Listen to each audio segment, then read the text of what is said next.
Jako. Please.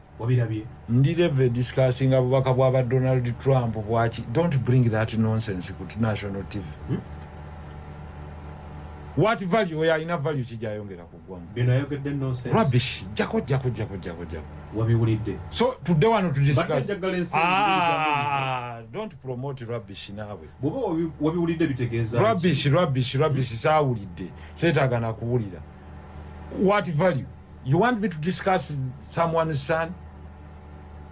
One, nsobola okwogera ebigambo ne bidemoralizing omwana oyo for his entire life. Don't bring him to public domain. Nkwegayiridde. Protect that child. Protect him. No, protect him.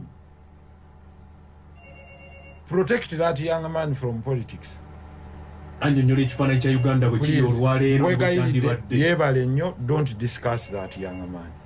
Don't push a bogus agenda. Ndi mu kwogera ku bintu ebikola amakulu you want me to discuss that young man as an individual? Rubbish. No. Discussing an individual who is inconsequential. Of what consequence is he? Is he a policy maker? No. So, what are you trying to say? Don't tell me rubbish now. We told it bintu bitali mu magazine program yaffe. Je tulimu. Tebiri mu magazine.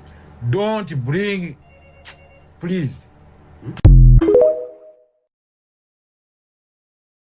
Oza omwawuliriddeko Honorable Nsereko Muhammad ng'agezaako okubeera ng'agaana pulezidenta okubeera ng'ayogera ku nsonga za mwana mulenzi oyo mutabani wa Bobi Wine, Solomon Kampala.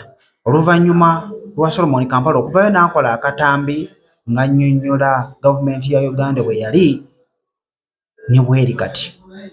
Ayongedde maaso n'agamba Abannayuganda okubeera nga batiikinga umbrella ate era n'okubeera nga bakuuma akalolo kaabwe. Vote.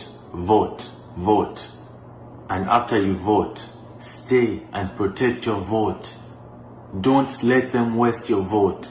Don't let anyone undermine your vote. Don't let anyone undermine your vote. Vote.